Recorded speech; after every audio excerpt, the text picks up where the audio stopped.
I think it's 6 o'clock. I'd like to welcome everybody to the January 21st, 2020 regular board meeting. Let the minutes indicate all board members are present and accounted for. I would like to turn it over to Mr. Hawkins for a moment, please. We received some very, very sad news earlier this afternoon. One of our students at Southside Elementary, Michelle Leonard, passed away. She had been very fragile student who has some significant needs, but yet was a very dear part of that school. And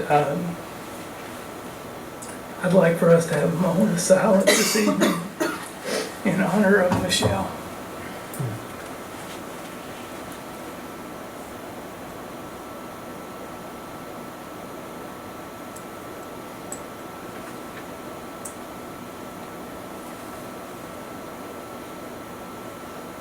Thank you very much. That's very sad news to start the meeting, and I'm glad that you updated us on that. The board we have a need for an executive session at this time, and I make a motion that in accordance with KRS 61.810C, discussions of proposed or pending litigation, that we go into executive session. Is there a second? Second. Second by Ms. Evelyn. Any opposition, any discussion? All in favor say aye. Motion carries. We'll be back as soon as we can.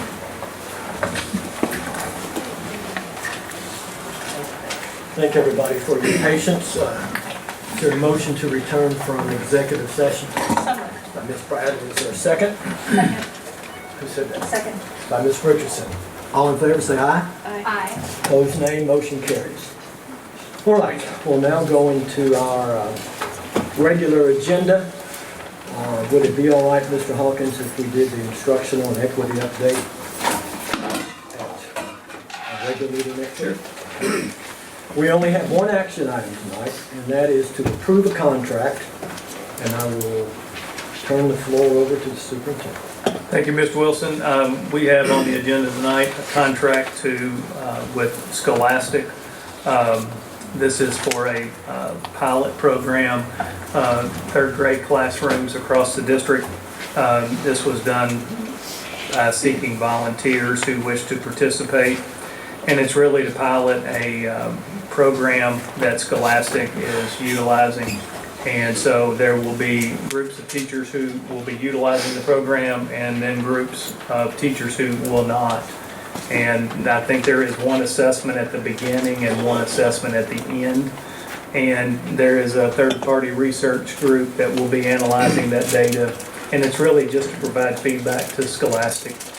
We will provide parents with an opt-out if they choose, so that their child would not have to participate in that. In return, we will receive training for our teachers on the particular program, and then we will receive materials for grades K through 5 school-wide the following year.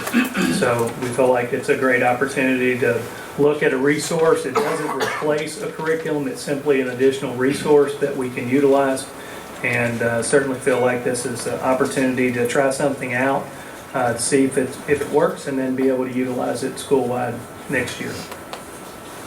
And Mr. Chenoweth has reviewed the agreement. There is a stipend that's involved that's paid by Scholastic for the teachers who will be participating, and that will all run through our payroll department just like we do any other stipend, but it is no cost to us. That stipend would be paid by Scholastic. Has he reviewed and approved the contract? Yes. Okay. Ms. Bradley? Oh, I thought, anybody All else? 4 elementaries. 3 of the elementaries volunteered to participate. Which one did not? I believe it was Huntertown, chose not to. Ms. Evelyn? I think Mr. Wilson is going to kind of talk about this in discussion, but I was with a meeting with Mr. Chenoweth with him last Friday afternoon. It was not about this contract, but this contract did come up. During that meeting, we told him that Mr. Hawkins had said in his Friday letter that he had signed off on the contract. This was news to him. He had not reviewed the revised contract yet. He had sent an email that I received, and I'll give everybody a copy. He had sent out an email earlier in the month with his concerns on this contract.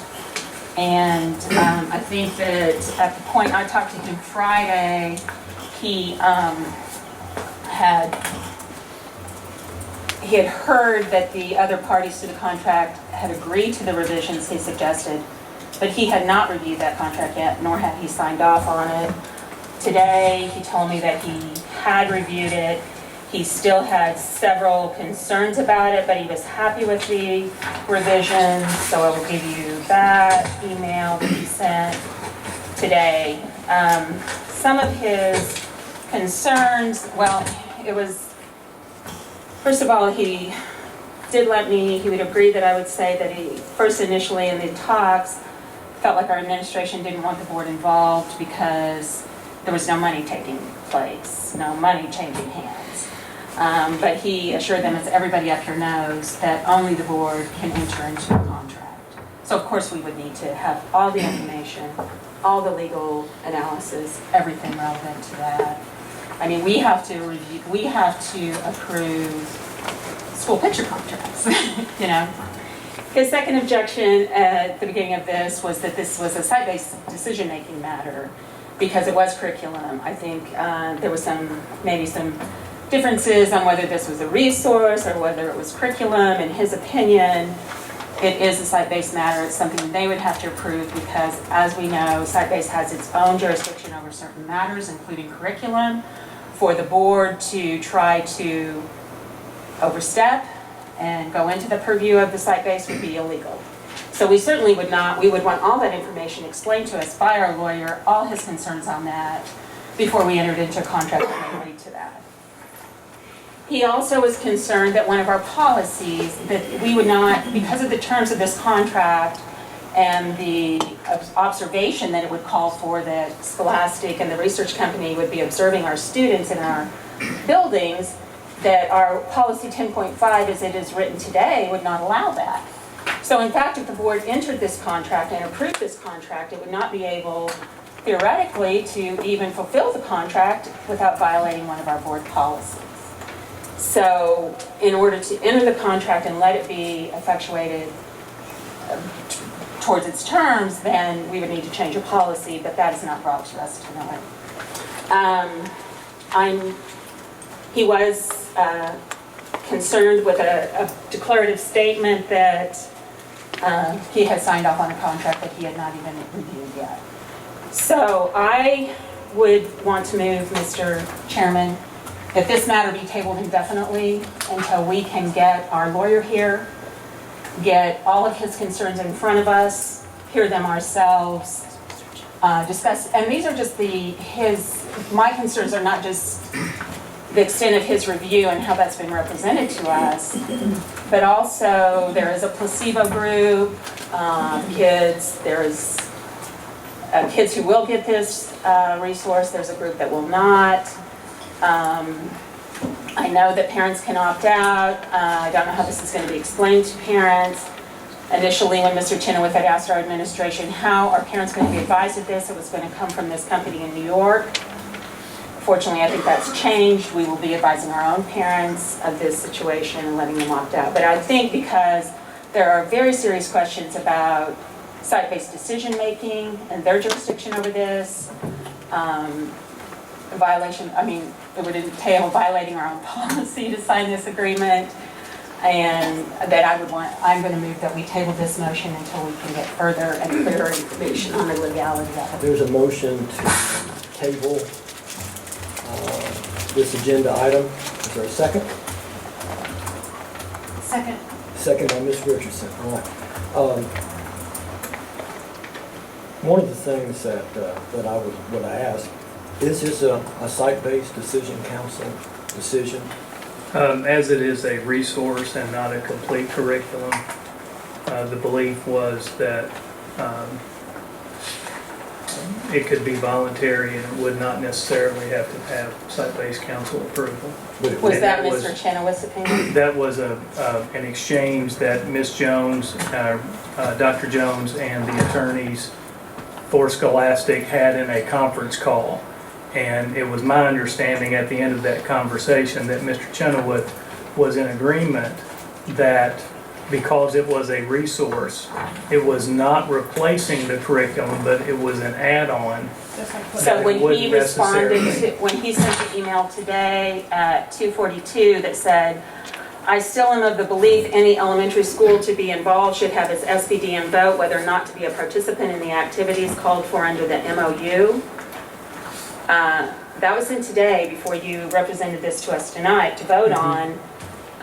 Doesn't sound to me like he is in agreement that the SBDM should not be a Called vote. KASC for clarification on this as well, and they said as it's a resource, just like a teacher choosing to show a video in a classroom, it would be a teacher resource, not a curriculum. All right, I still, because of the representation last Friday in a letter and tonight that Mr. Chenoweth had signed off on this, when he indeed had not, I want to table the motion until we can hear from him directly, get our questions answered, make sure that we don't have a contract in front of us that will violate our policy, violate our SBDN requirements, and what else?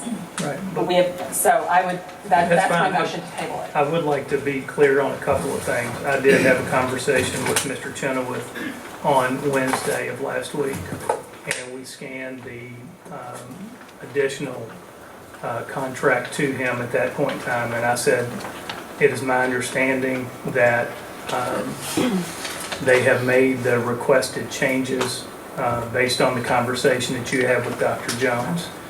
And at that point in time, the conversation with me was that he was fine with that. Now, again, I had not, I was unaware of the 10.5.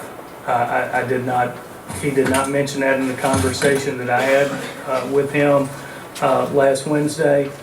And so that was news to me when that was brought up. Again, we brought up the information about the stipend and again, felt like we had addressed the issue as far as it needing site-based council approval in the conversation because, again, that was not brought up with me in the conversation that I had with him on Wednesday of last week. So on Thursday, January 9th, when he sent his, when you guys first started looking at this contract, it's clear here that he sent in his email of that day his concerns about it was not in compliance with 10.5 of our policy. So that was done back in January 9th. Again, I think we need to table it. I think the board needs to get the information firsthand from the lawyer. There's a motion on the And, floor that's been seconded. Mr. Hawkins, Hold on. Ms. Bradley. Is there a downside to asking SBDMs? No.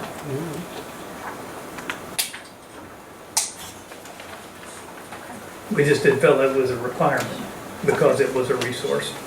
Did we meet with the parents of the students that would be in the control? We will be sending a letter home to let them know. But we So did- they will know if their child's in the control and placebo. Yes. But we didn't do any of this before the contract.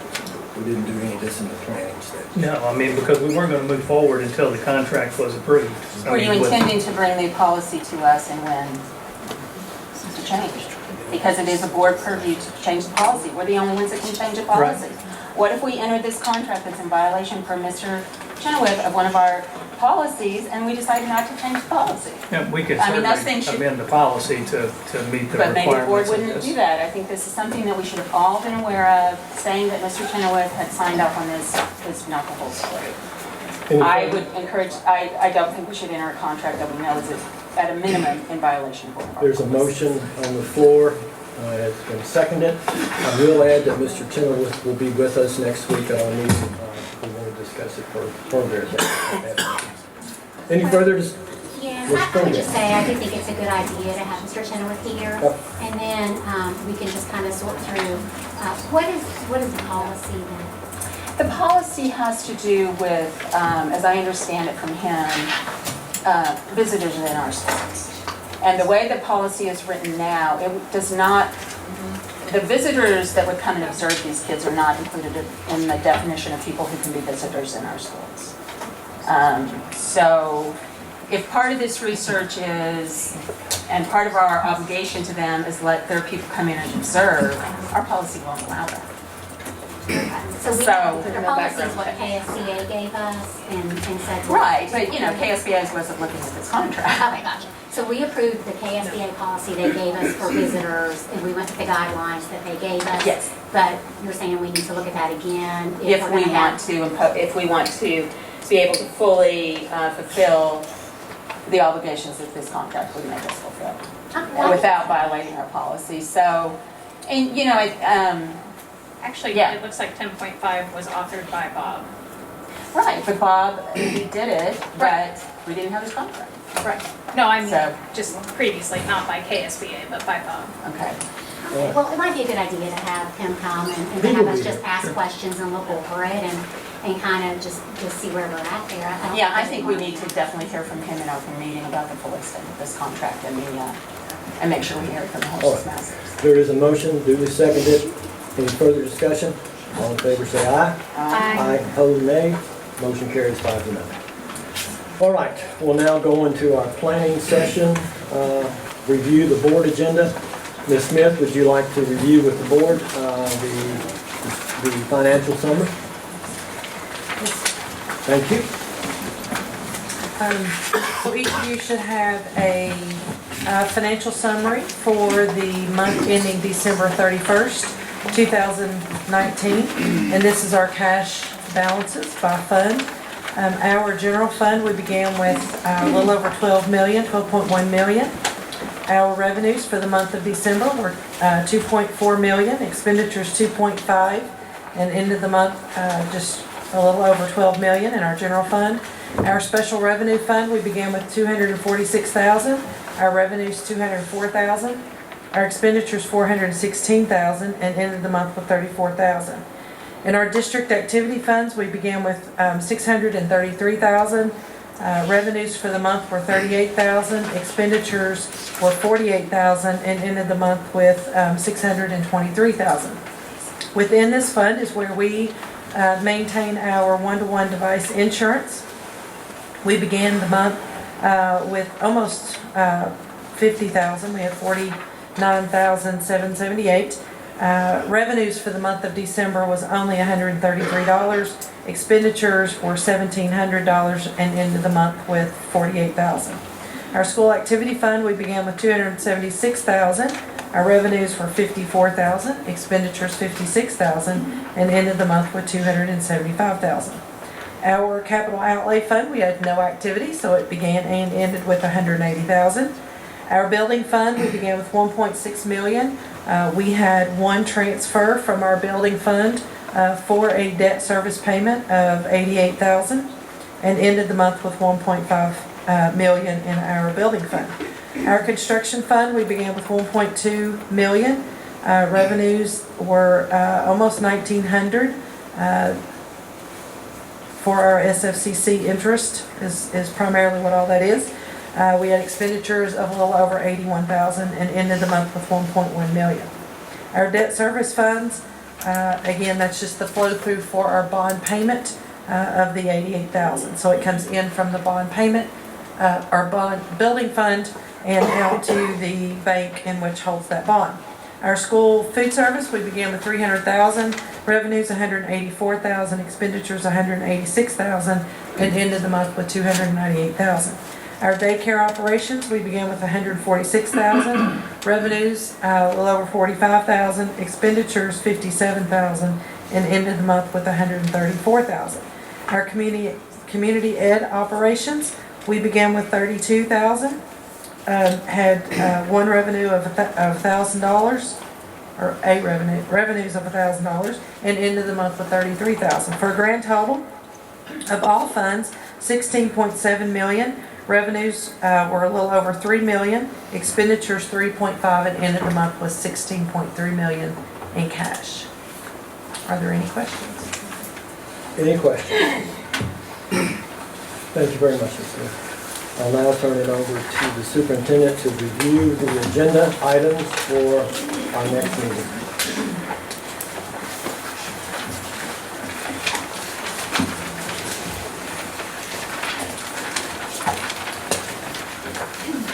If we will look at the consent agenda first, you'll see that we have a variety of donations, mostly are monetary, that we would ask for your consideration and approval. We do have for fundraisers, just a small number of fundraisers. Several of those are service projects coming up. The third item are travel requests, and this is one that we caught actually a little bit late. We thought we had approved the Simmons DC trip several months ago, but come to find out it had not been approved. So we do have it on for this month, but the other ones are the Huntertown 5th grade, the Simmons 5th grade trip, and then the high school DECA to the state competition. We do have 3 non-resident contracts, I believe, this month for your approval. The next item is a grant application. Our 6th grade team at the middle school is applying for a grant from the Lexington Bluegrass Association of Realtors. The next item is to accept the Sfcc offer of assistance, and that is for $13,497. We do have a shortened school day request, and this has been approved by the Admissions and Release Committee for a student and based on a doctor's request for that student. We do have some surplus property that are end-of-life technology items that we would ask for your approval on. We do have 4 hardship applications this month, 1 high school student and 3 students from Safe Harbor, and we have reviewed those and would recommend those for your approval.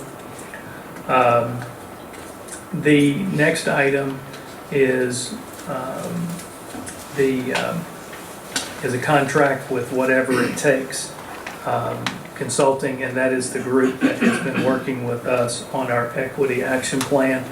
And that is for Dr. Banks to come and be with us once a month from now through the July of 2020 to be able to help us with the implementation of that plan. On that That's one. all. Yes, ma'am. So then would we have a committee that is taking the different 4-week increments and giving a report to her when she comes, or give that to her in advance? What's the... Yes, Mr. Asher will kind of be leading those efforts for us as the chair of that committee. And so that was going to be part of my equity update tonight, but they have some work that 2 groups, she met with 2 groups last week, and so they are taking that back. And then she's going to be meeting with the full equity committee each month as they move through the implementation. So that is the consent agenda. The regular agenda, and I'm going to have to lean over and look if you don't mind. No, go ahead. The first item is the acceptance of notification of personnel matters. That's every item that's occurred since the last board meeting. The next item is payment of bills. And again, request you to accept those. Item C is to approve the minutes of the December 9th and December 16th. There were 2 meetings on the 16th, one at 4 o'clock and one at 6 o'clock. Everyone was in attendance, so we would ask for your approval of those minutes. Item D is the resolution to employ the Chenoweth Law Office on an as-needed basis for the coming calendar year. That's something that we have done traditionally in January. I don't believe the rate has changed. I don't believe, but they have asked for that. One thing I might add, and Mr. Chenoweth can address it next week when he is here, but this will more than likely be his last year of practicing before he retires, so I wanted to share that information with each of you. All right. Item E is to approve the awarding of a bid for the Geotechnical Exploration Services to New High School. That is in the amount of $39,250. Item F, we are at the end of a web hosting contract, and so Mr. Gibson has worked with the group and solicited bids, and we are, actually, once we got the proposals in, he went around and met with each of the schools to get their input and feedback, and so we are recommending moving to a different company moving forward. It's called School Blocks. That would begin July 1st of 2020. Item G is a revised BG1 for the Woodford County High School. And you have the attached documentation on that. And that is based on the schematic design that was approved in December.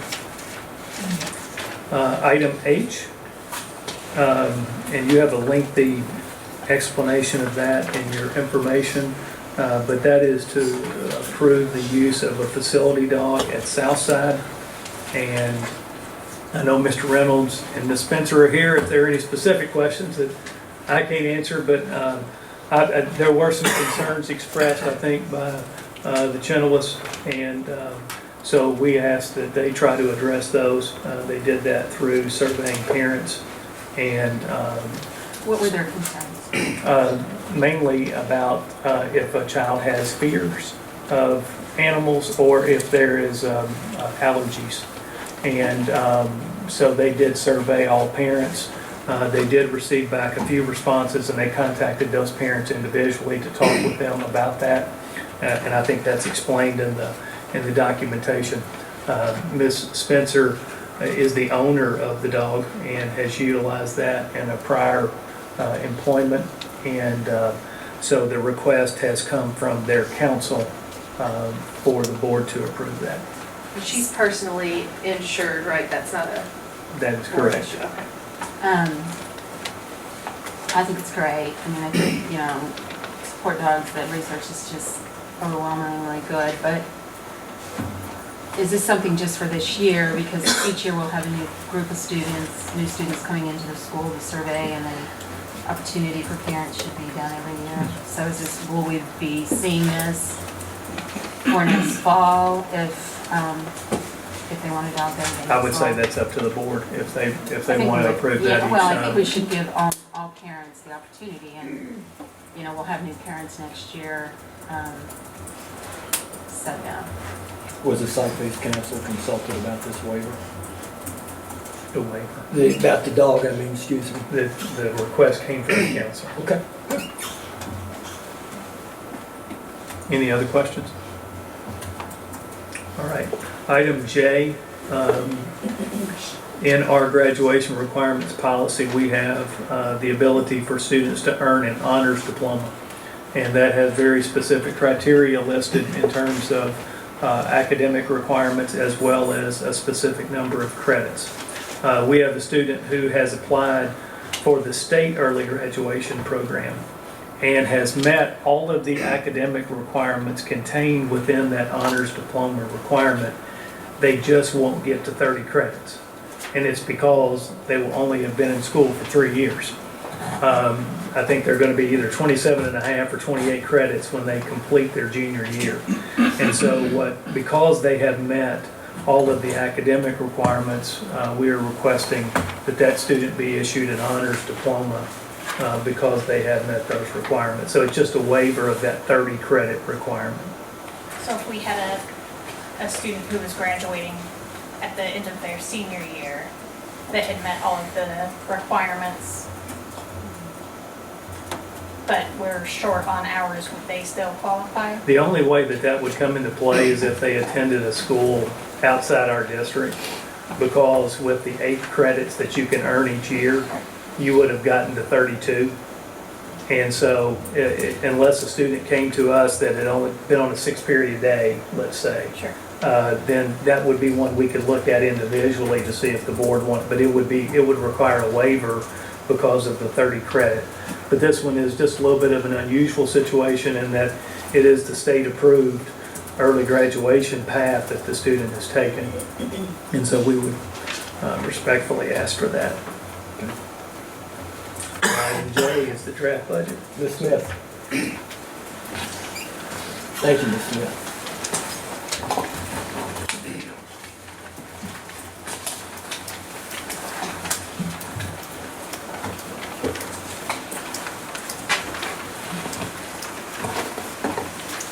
Versus into. Oh, no. All right, now try. Here we go. So, the budgeting process starts in this time of the year. We are required to approve a draft budget before January 31st of each year. This budget is for our next school year of the 2021 school year. I want to stress that this is a draft because there are very little of the information that we need in order to develop a budget that we actually have. So it's just the start of the planning process. We will have additional information between now and May, and we will present an updated budget that is called our tentative budget in May, and we'll seek approval at that point. Our final working budget is not due until September of 2020, so 3 months into that school year, we still will not have all of the information that we need in order to approve a budget, seeing how we do not get our final SEEK amount until March of the school year. But we will present a final working budget for your approval in September. So just an update on the process, and these are 3 required statutory deadlines for the budgeting process for Kentucky school districts. This particular budget has assumptions built into it because our primary source of revenue come from property taxes and assessments, which we do not know at this point. The second main factor of our revenue comes from our SEEK funding, which is also contingent upon our property assessment, but also our end-of-year average daily attendance, which we do not know at this point. And then finally, our legislative session is going on strong right now, and we do not know what they may mandate or laws that they may pass over the next few months. It is rumored that there's possible mandated staff raises, but to my knowledge, none of those things have actually been passed in our law, and we will not know those things until later on in this year. Therefore, there is a need to budget conservatively. Some of the assumptions that have been made in this budget is that our end-of-year average daily attendance, our adjusted end-of-year average daily attendance is $3,658. I'm talking too many numbers, now I'm switching kids, which does turn into dollars. But the reason it is at $3,658 is because I know we have almost 4,000 students, but our kindergartners are not funded for the full day. We're only funded at a half-day kindergarten. So they take those kids and chop them in half, and that's all we get credit for those students when it comes to funding. The assumption also within this budget is that the board will pass the 4% tax rate once we get assessments in the August-September timeframe. The other assumption, and this is the one thing I do know, is that our CERS, which is the County Employees Retirement System, will increase 12% compared this year into next year. And that does not affect our teachers and certified staff. Those are our non-certified staff pay into the county retirement system. Just as a summary, some just highlights. This is not detailed and does not cover every element of the budget, but just as in summary, our general fund is $45.2 million. Of that, 44% is derived from local revenues. State revenues are 21%, and 21% of the revenues are on behalf payments, which is not a little over $9 million. That's a significant amount of money. It is required by the state for us to account, budget, and embed that into our process and financial statements.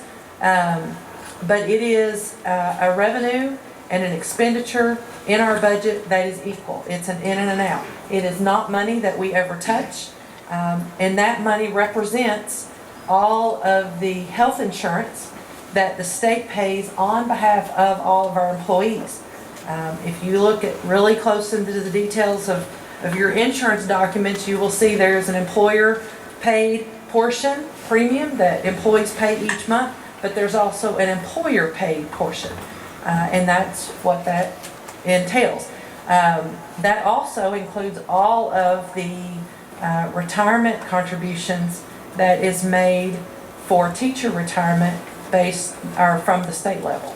And that's a significant amount of that particular on behalf payment. And then also this budget has a contingency that is approximately 7.81%. We have special revenue funds, which are grants, district activity funds, and school activity funds, and they are not required to be budgeted at the draft level. We have no information on state and federal grants at this point. We will have a little bit more information by the time we get to May, but in the May budget you will see those as they are required, but in the document that you have tonight, they are not budgeted. Our capital outlay fund is budgeted at $365,800, and that's just simple $100 per AADA. If you think back to one of the slides I said before, this budget is projected and based upon a adjusted daily attendance of 3658, so that is where that number comes from. Our building fund is $3.6 million. Local revenues 96%, state revenues are 4%. This does not include any bonding indebtedness that we do not currently have. So this just includes what we currently have sold bonds for. Our debt service is 2.6, and again, that's just based on our current bond payments that we have currently. Our summary of business type funds. We do have our food service fund, which is required to operate as a business. It is $2.7 million. Local revenues are 28% of that. State revenues are 10. On behalf payments are 9. Federal revenues support that of 49% in that particular grant or fund. Our daycare is $726,000. Local revenues are 66%. State revenues are 18%, and that is actually all on behalf payments, so it is 100% locally funded. Our community ed fund has a budget of $32,000. The staffing that is in this budget is based on our current staffing formula. I did apply increases for experience, which is the step increase. The certified step for certified staff is approximately $150,000. Our classified staff step increase is approximately $46,000. The fringe benefits for this step increase added $162,000 to this budget. The 155,000 is part of the total 162, and that is all the CERS, the county retirement, that 12% increase that is required by the Kentucky retirement system. This budget does not include retirements nor rank changes, which has historically been the case at this level of our budgeting. I do not know who's going to retire, nor do I know who is going to have rank changes. Historically, those two numbers have somewhat offset. So future considerations, again, confirmation of grants, getting those as the year goes along. Still need to be very mindful and aware of long-term maintenance needs, possible use of our capital outlay funds.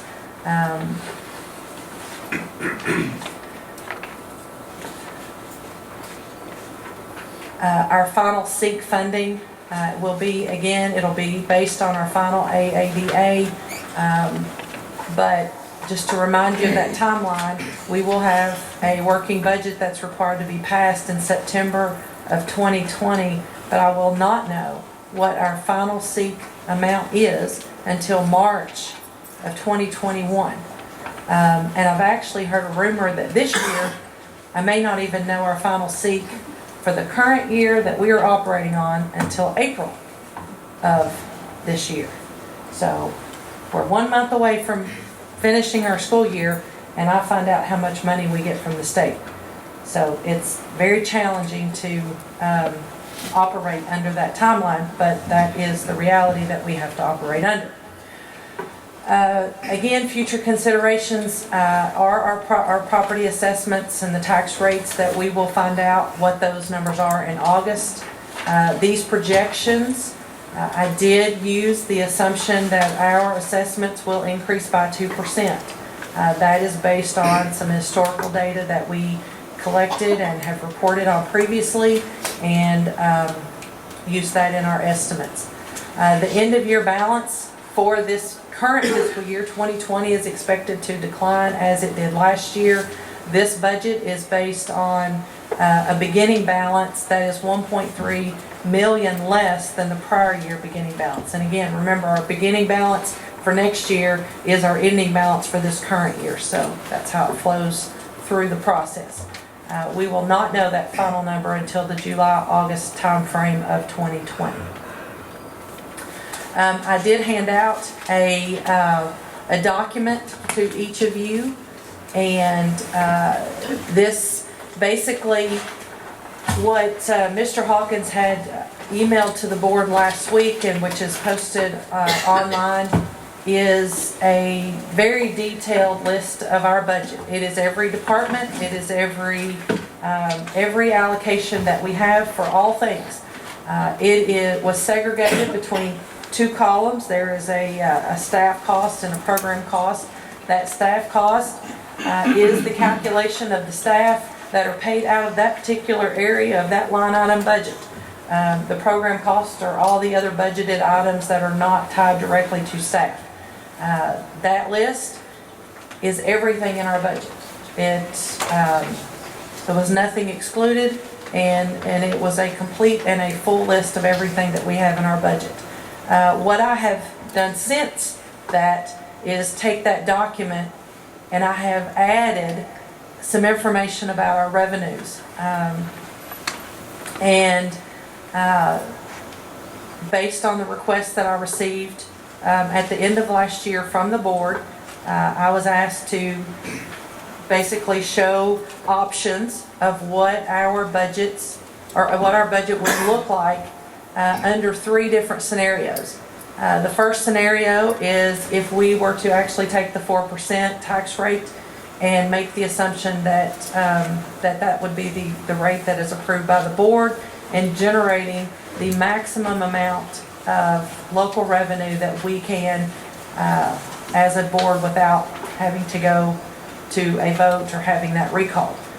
So that is the first option, and that is the option that we are recommending. The second option shows what the effects of not taking that 4%, but instead leaving our rate as it is, with no change. We would see a little bit of an increase, assuming that our assessments do increase by that 2%. Again, that is an assumption based on recent history. It is not guaranteed, but it just shows what it would look like as far as what our contingency would be and what our ending balance would be, should that be the option that we take. And then the third option I was asked to present is if we actually took the compensating rate. So the compensating rate is a rate that is provided by the state that essentially produces an equivalent amount of revenue for the tax revenue for the school district. And that is that third column. And what I have handed out to you, like I said, it has all of the same line items for each expenditure. The only difference between the document that you had and what this is and what's out on the website is that I have shifted the cost over, and I have just reported the total cost. In all three scenarios, I have made no changes to the expenditure side of this equation. The only changes are what the effects would be on our contingency should we take a different approach or a different option for the revenue assumption of this budget equation. And let me make sure I'm clear. So all three on the expense, I'm looking down at, they're all the same. You made three columns. Okay, you made three columns. So Even though I they didn't don't make any change. changes for the only changes on the three options are just On the revenues. on the revenue side and how that flows and affects the contingency. Okay. So the first option, again, is taking that 4% tax rate in the August-September timeframe once we actually know our assessments, and they've been certified by the Department of Revenue. This is the option that we are recommending, and our contingency will be approximately $3.7 million. Our general fund cash will be close to zero on October 31st, 2020, even under this scenario. If no other changes are made between now and the end of the year, because of the bond payments that we currently have between the months of July and October of 2020. And we talked about before that you have restructured one We were able to restructure one, yes, and several years ago. switch the date until after the tax revenues come in. Is that a possibility? You can only do one? The others were already refinanced, so you're only allowed to refinance once. And then the two that have not been refinanced are the ones that were sold in 2016 and are not eligible to be refinanced until like 2026. So they're not really anything that we can do in the foreseeable future.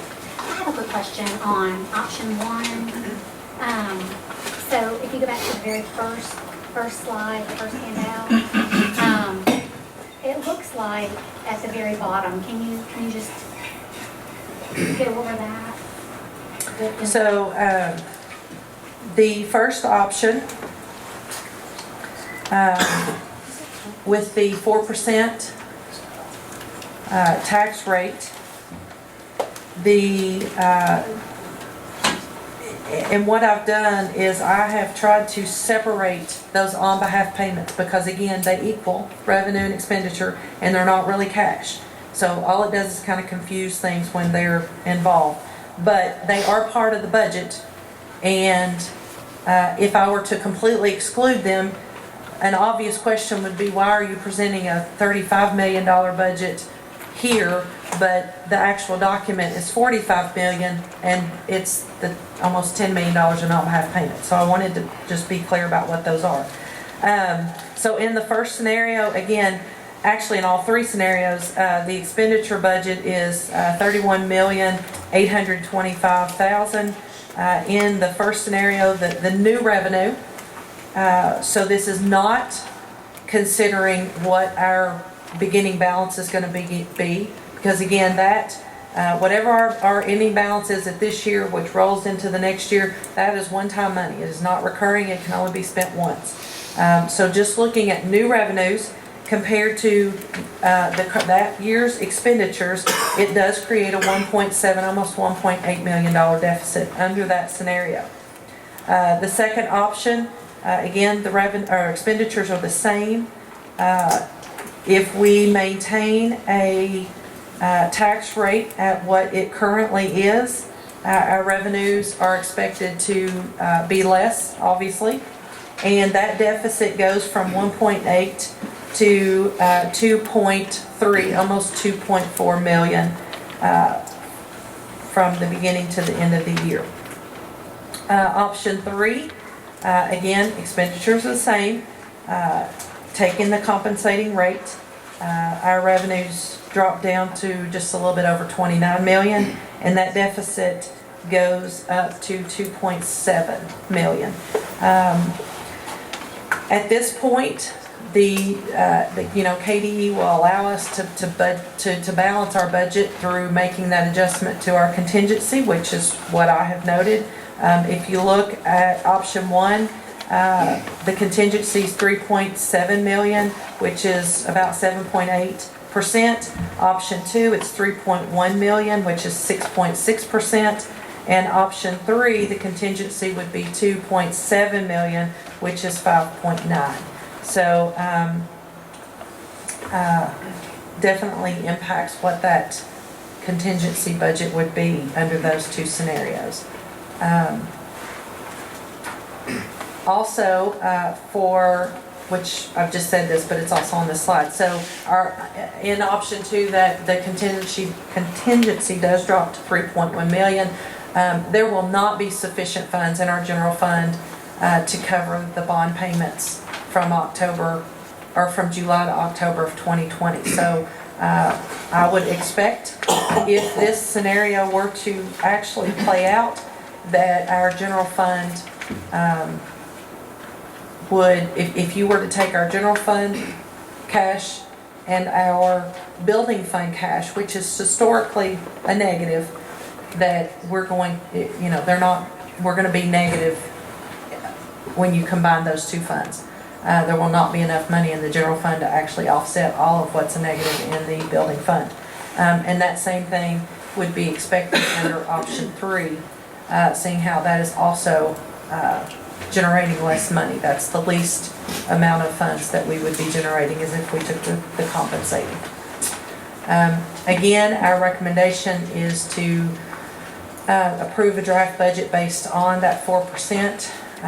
Based on our current budget situation, I think that it is imperative that we maximize our revenue in order to proceed. Amy, is it correct that we asked you for this detailed list, and this is the only, we did not ask, nor have we discussed any possible cuts in this fake short list that's going around that supposedly we had discussed cuts in site-based decision-making council, athletic travel, academic team, English language learners program, gifted and talented, professional developments, nurses, school resource officers. Have we ever discussed that in a meeting?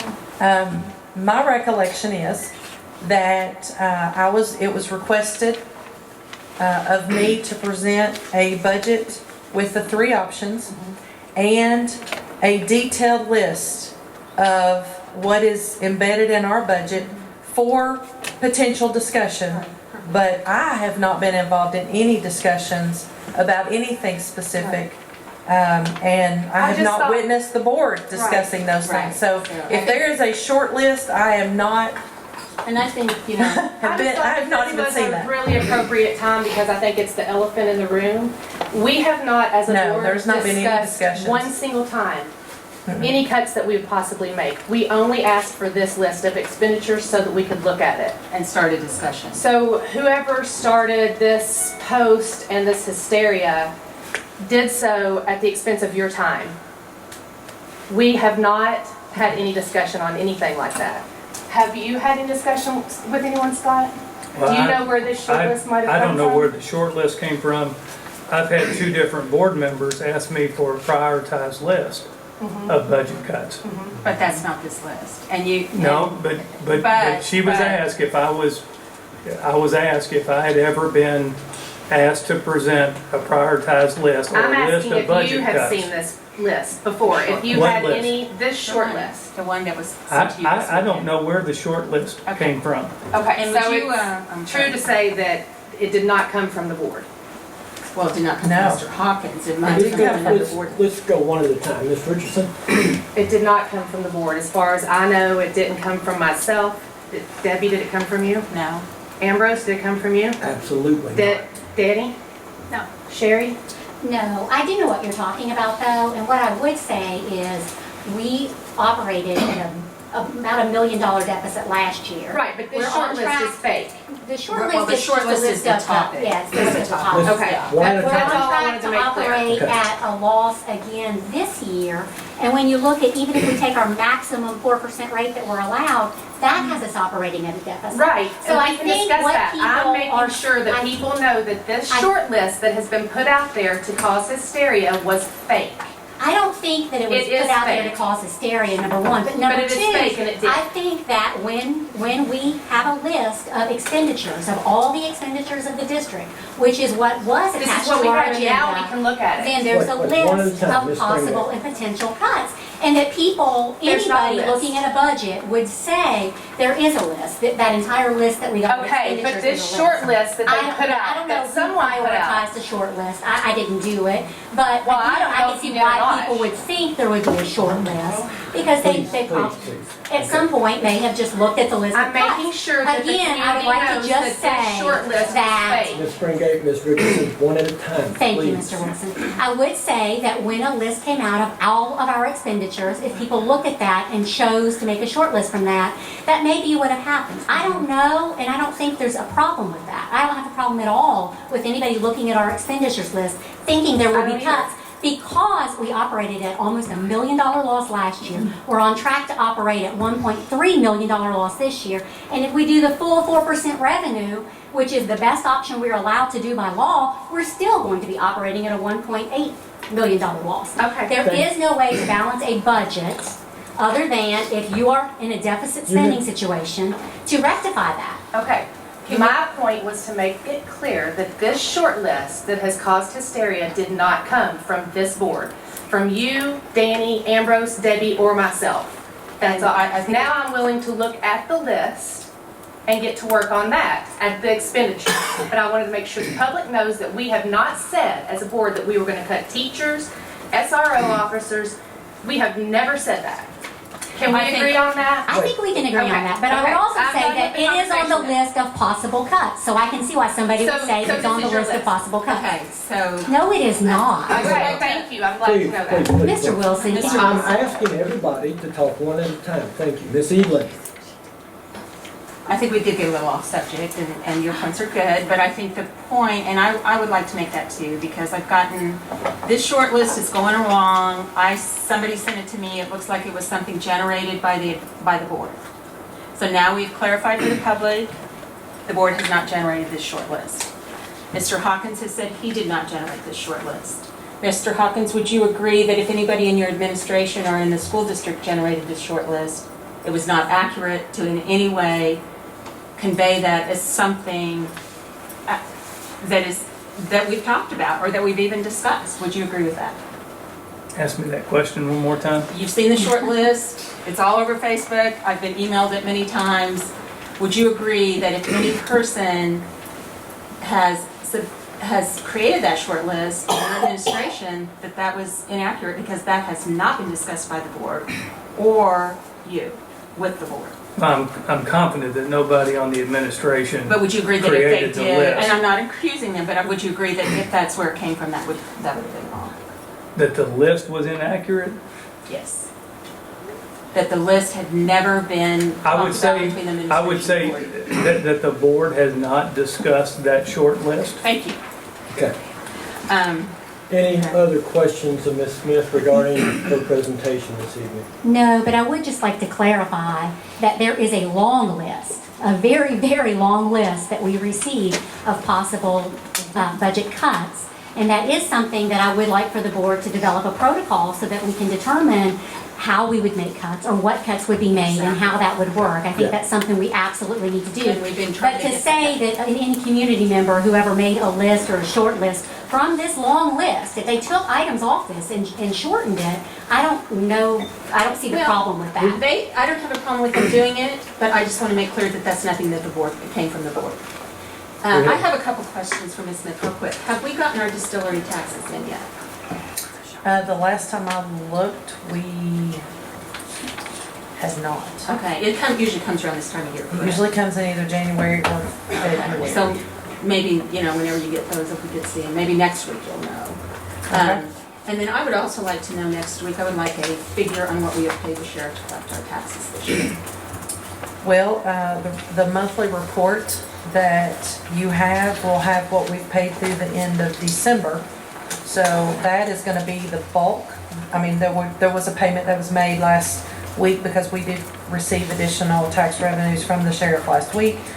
So between the monthly report that you have and the payables report that you've also got, you should be able to, but I will bring that, but they are on there. Thank you. But I just want you to know that they are on, Okay, they're on that great. I particular would like report. to see that, and then, and I do plan to compare that to the good work you did for us last year, Amy, on their expenses, so. Any if other you could give me questions that, for that would Ms. be great. Smith? Ms.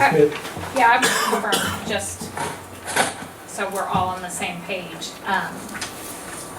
The budget deficit that you're projecting for option number 1, which includes us having to take the 4% tax increase in August, even it exceeds the total amount restricted as well as the amount of the capital outlay fund.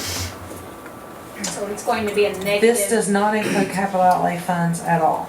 No, I'm saying, so you're showing a negative 1.793 in option number 1? That's gonna be, that would be the projected change in our beginning balance from July 1, 2020 until June 30th of 2021.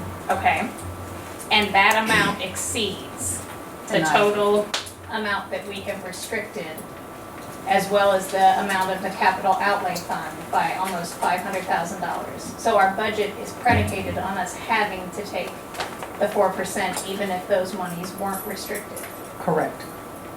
Okay. Any further questions from Ms. Smith?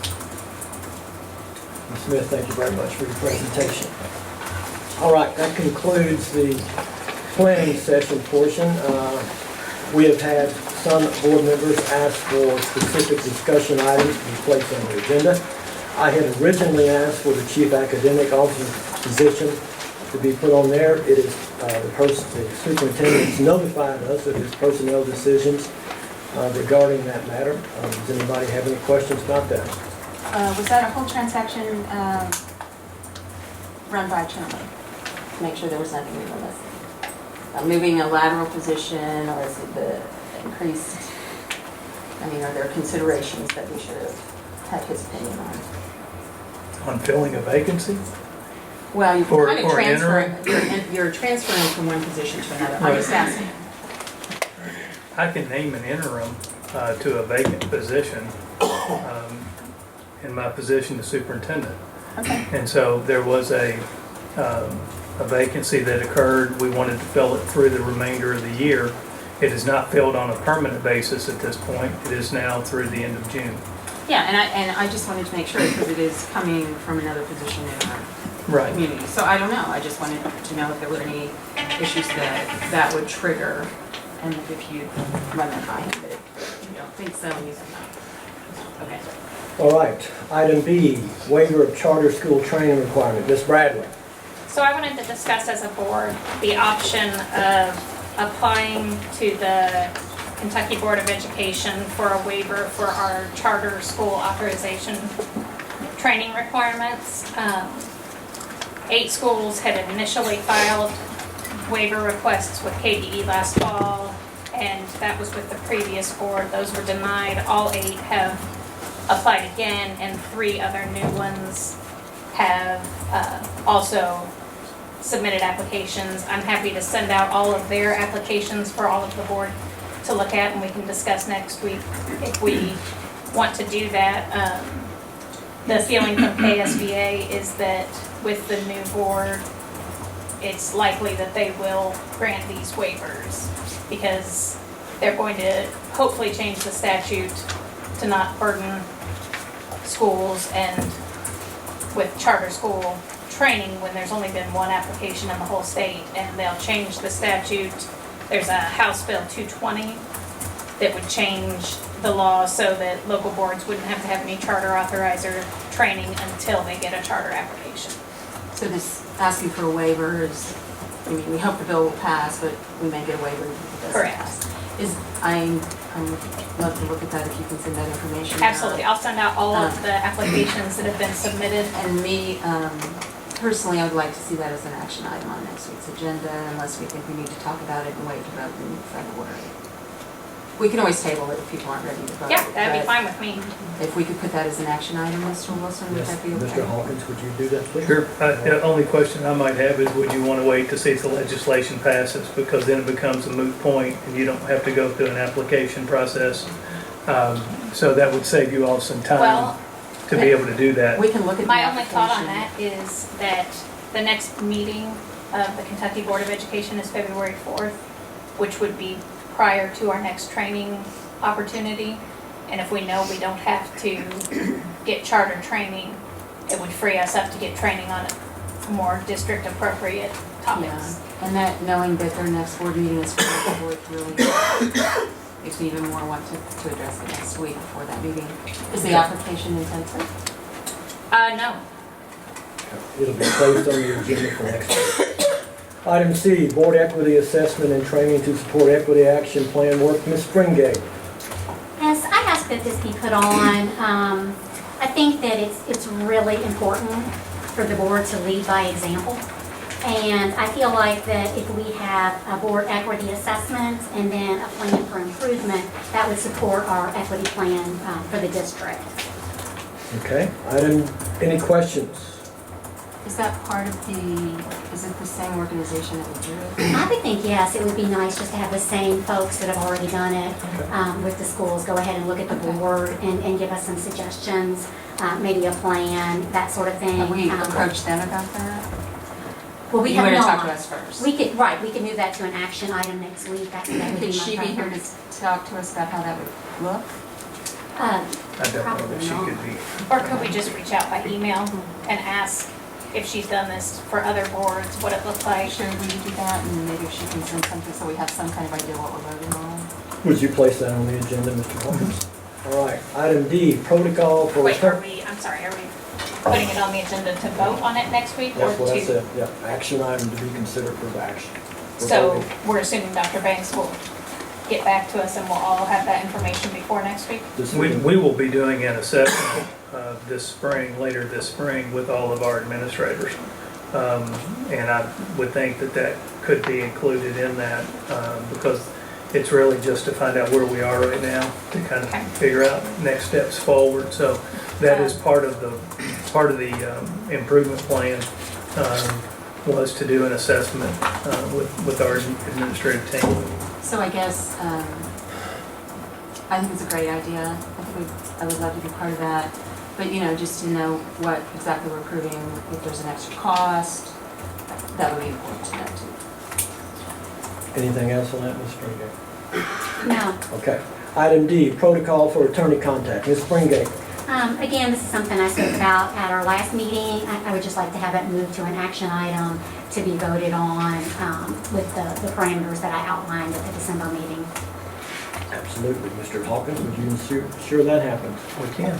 Item E, Budget Consideration List Protocol for moving forward. Ms. Springate. Yes, I just wanted to make a few comments and then to ask that we make an actual protocol. So I do wholeheartedly agree that we need a new high school, which is why I supported the nickel tax. However, our community spoke, and I have to respect that decision. 3 people on this board have made the decision to commit $1.2 million out of general fund and capital outlay to build a new high school. Debbie and I voted against the BG1 for a phased high school in June, and also against the additional restriction of $350,000 in October. I can't speak for Debbie, but I voted against both of these items because the board has made no attempt to explain this plan and engage the community to get input and feedback before moving forward. Truth be told, the board hasn't even had open discussions about the pros and cons or developed a budget plan for funding this. It is embarrassing that we have a revised BG1 on for almost $50 million tonight on our agenda, and a room full of community members who want to know how this decision will financially impact our students moving forward. Can the board legally make this decision with no community input? Yes, it can. Is it morally and ethically responsible? No, it is not. Also, I would like to take this time to publicly thank our superintendent for his courage to speak up and share cautionary remarks about the fiscal impact to our district's general fund if we choose to build a new high school this way. This has come at a high cost to him professionally and personally, but also to the district at the tune of $12,000 to hire a separate attorney to deal with superintendent matters. To be clear, the plan to obligate restricted funds was not recommended by the superintendent or the finance officer.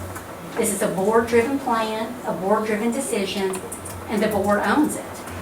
It's worth noting that no district in Kentucky has ever done this level of general fund restriction to build a new high school. It is not too late to change our current path. We can easily vote to unrestrict the $950,000 of general funds and $288,000 of capital outlay to help balance the budget. Would that mean we might need to put a new high school on hold? Yes. But it would also provide time to engage the community and see how we should best move forward. After all, the school district belongs to the community, not the board. Thank you.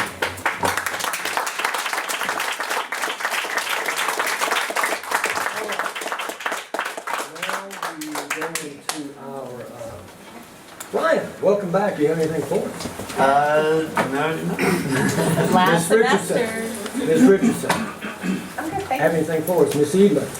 Not really. I want to thank Mrs. Bradley and Southside for letting me come and read at their academic team match. It's my favorite thing, and it was good to get back in there. Our high school will be they will be having their district championships this Saturday at West Jessamine, so if you're interested in that, it's always fun. Ms. Springate?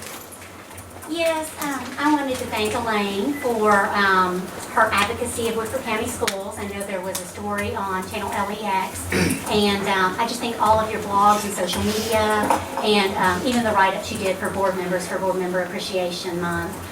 It's just so valuable to have the good news out there. People that are not in our schools every day, it gives them a chance to see all the good things that we do, and I appreciate that. The other thing is that I wanted to go ahead and see if we could possibly get a capital outlay list. I know we typically do that. Amy provides that to us, and we're able to kind of look at the district needs and get an idea of what that's going to look like for the year. And then the last thing is, I just really, the board voted a number of months ago to hold the forum about the pros and cons of moving forward with the high school, the different options, different ways to fund, the short-term and long-term consequences and financial impacts.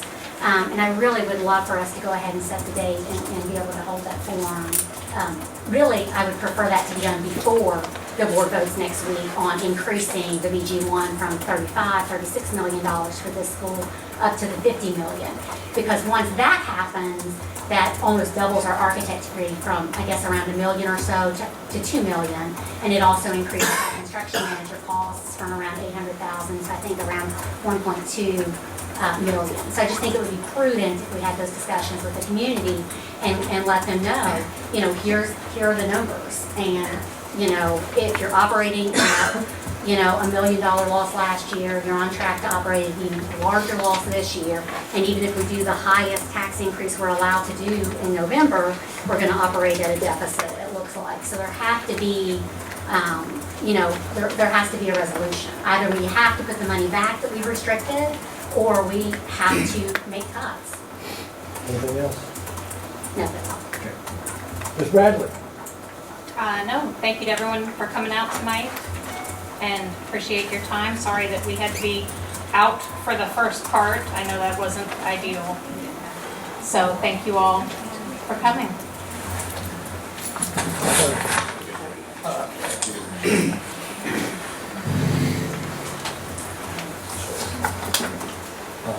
I just had a few comments, and I'm glad, this is probably the biggest crowd I've ever had opening comments or closing comments too. The tax, The tax thing, I forgot about that. I getting just our committee wanted, together was the best. okay, I just wanted to take a moment to express the past 4 years have been very difficult for myself and my wife Karen. I want to thank each of you, the 4 of you board members, for all that you did offering care and comfort during that very critical time. I've spent a lot of time since Karen's passing less than 4 months ago reflecting on many, many things. I'm blessed with 3 wonderful children. I'm blessed with the best brother anybody could have. And I'm blessed with 6 great grandkids. And during the holidays, I spent a lot of time talking with them about me and listening to them when I talked. I'm blessed to have a great family. You know, I want to be a good father. I want to be a good grandfather. And I want to be a good brother. And my time with them has been very important to me. And it's helped me to make a decision that I haven't shared. The only 2 people in this room that know it are my brother Charles Henry and my daughter Cindy. During this time of reflection, I have firmly discovered that we cannot control the time we have remaining, but we can sure as heck control how we utilize that time. I've arrived at a very personal decision that I'm completely at peace with. And I apologize to my 4 board members for not sharing this to them before this meeting, but I thought it would be more appropriate to do it while you're all together. This is from Ambrose Wilson IV to the Board of Education of Woodford County and the Woodford County Public School Community, dated January 21st, 2020. Effective tomorrow, January 22nd, 2020, I hereby resign my position as chairperson of the Board of Education of Woodford County. I am also announcing this evening my intent for this to be my final term as a member of the Board of Education of Woodford County. I do not intend to seek another term this November, and my service on the board will conclude upon the qualification and assumption of office of my successor on the first Monday in January of 2021. It has been my honor to serve on the board for 27 years, many of those devoted to being the chairperson. I can never express to the citizens of District 1 how much I appreciate the honor that they have given me to represent them for 27 years. I am hopeful the students and employees of the Woodford County Public Schools have benefited from my time on this board as much as I have benefited from them. I would move that the board give consent for this notice to be made a part of the minutes of tonight's meeting. Is there a motion? By Ms. Zeeland, is there a second? Second. By Ms. Richardson, all in favor say aye. Aye. All opposed, nay. Motion carries. Is there a motion to adjourn? So moved. By Ms. Zeeland, is there a second? By Ms. Springate, all in favor say aye. Aye. Aye. Thank you all very much.